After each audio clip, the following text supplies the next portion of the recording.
সবকিছুর দাম তো সময়ের সাথে সাথে বৃদ্ধি পাচ্ছে, সেই হিসেবে গরুর দামও বৃদ্ধি পাচ্ছে। গত বছর বাজারে গরুর যে দাম ছিল এই বছর খানিকটা বেশি মনে হচ্ছে। পাশাপাশি ক্রেতারা আসছে, দেখছে।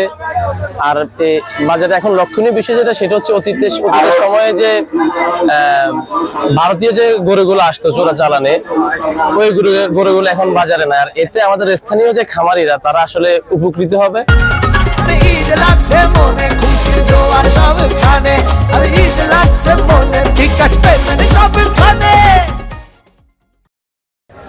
তবে এখানে অতীতের মতো যে জিনিসটা আশঙ্কাজনক, সেটা হচ্ছে গরুর চামড়া। যদি এই সিন্ডিকেটটা ভাঙা যায় তাহলে স্থানীয় ব্যবসায়ীরা গরু ব্যবসায়ীদের পাশাপাশি চামড়া ব্যবসায়ীরাও লাভবান হবে এবং আমাদের চামড়া ব্যবসা যেটা সেটাও সমৃদ্ধ হবে। আর গরুর যে দাম সেটা আমার মনে হচ্ছে অত বেশি না, মোটামুটি যারা ক্রয় করবে তাদেরও লস হবে না, যারা বিক্রি করবে তাদেরও লস হবে না, এভাবে চলছে।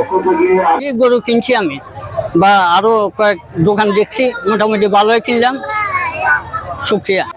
আমি গরু বাজারে ক্রেতা আসছি আজকে, তো দেখতেছি আমি তো গরু কেনার মধ্যে লক্ষ্য করে আসছি আর কি। অনেক ফাইন সুন্দর করে আয়োজন করছে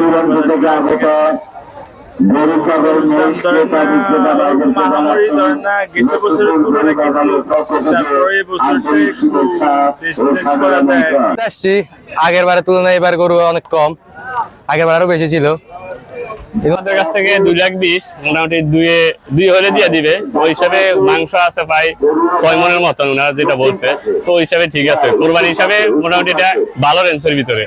আর এটা চাইছে আমাদের কাছ থেকে 1,80, তো এটা ওনারা হয়তো 1,500-এর ভিতরে দিয়ে দিবে বলছে, যেহেতু আমাদের পরিচিত। ওই হিসাবে দামটা একবারে রেঞ্জের ভিতরে আছে। ওরা 230, 40, 50 এই তার মতো ধরতে, কেউ খাড়ে কেউ ধরতে, বাকির মধ্যে কেউ 250 লইয়াম আর কেউ নিতেন না, এইভাবে আছে বুঝছেন। এই দুটো একটু আগে মনে করেন 400 বলেছে, এক বাকি কেউ লইয়াম, এক বাকি কেউ লইম আর বাকি 100 টাকা গেছে। এটা কোনো এমন মনে করেন এটার পিছনে আমরা বেশি দিন আমাদের হয় না। গরুটা আনছি যে মনে করেন ধরেন 1 সপ্তাহ হয়েছে, ঠিক আছে। 1 সপ্তাহের ভিতরে মনে করেন একটা গরুর পিছনে, এই গরুর পিছনে মনে করেন 600-700 টাকা ডেলি রোজ খরচ হইতেছে। কথা বলছে নাকি 600-700 টাকা হয় অনিবার্য একটা গরুর পিছনে, বড় গরুর পিছনে।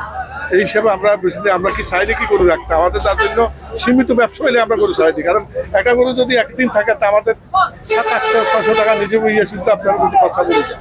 গরু তো আমরা রাখতে চাই না, কিন্তু সামান্য লাভে আমরা চাইতেছি যে তাও তো ইয়ে করতে পারি, কাস্টমার ওই দামে বলার সামান্য লাভে আমরা বিক্রি করে দেবো। এই হচ্ছে নাকি বিক্রেতা আছে, ক্রেতা নাই। কখনো কোরবানি পার্টি নামে নয়, নামবে থেকে কিছু বেচা কিনা হবে, এই একটা আমাদের আত্মবিশ্বাস আর কি। এটা বিক্রি করে দিছি 1,96,000, আর এগুলা মূলত আছে 1,70,000, ওগুলা মূলত আছে আমরা 220-30 কাস্টমারের যে মূলত আছে। আর এটা বিক্রি করে দিছি 1,96,000 টাকা। ঈদ উল আজহা উপলক্ষে প্রাণী সম্পদ বিভাগ লক্ষ্মীপুরের পক্ষ থেকে মুসলিম ধর্মীয় লোকদেরকে আমরা শুভেচ্ছা ও আন্তরিক কৃতজ্ঞতা জ্ঞাপন করছি। প্রতি বছরের ন্যায় এবছরও আমাদের খামারিরা বাজারে প্রচুর দেশীয় গরুর উৎপাদন করে সেটা বাজারজাত করেছে। লক্ষ্মীপুর জেলায় 90টি স্থায়ী অস্থায়ী বাজার রয়েছে, এর মধ্যে 20টি স্থায়ী এবং 70টি অস্থায়ী বাজার। এই বাজারসমূহে আমাদের 20টি টিমের মাধ্যমে মনিটরিং কার্যক্রম বাস্তবায়িত হচ্ছে। আমরা অসুস্থ গরু যাতে বাজারজাতকরণ না হয় সেদিকে লক্ষ্য রাখছি।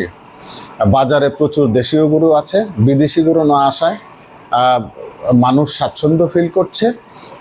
এইবার ধারণা করা হচ্ছে যে খামারিরা লাভবান হবে, সাথে সাথে যারা ক্রেতা তারাও সুলভ মূল্যে কুরবানির পশুর সংস্থান করতে পারবে।